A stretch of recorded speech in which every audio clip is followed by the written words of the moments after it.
Paano gamitin ang PayPal balance na below 500 pesos?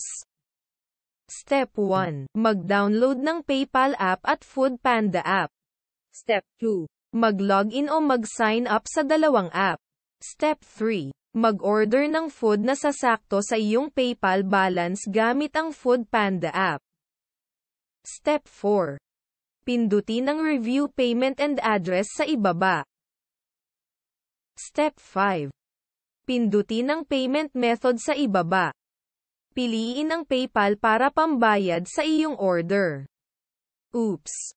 Bago mo ituloy, buksan mo muna ang iyong PayPal app at mag-login. Step 6. Bumalik ka sa Foodpanda app at tumuloy sa payment option at pindutin ang place order. Maghintay lang sandali. Kung nagawa mo ang step-by-step tutorial na itinuro ko, please subscribe to my channel and click the notification bell. Salamat. God bless.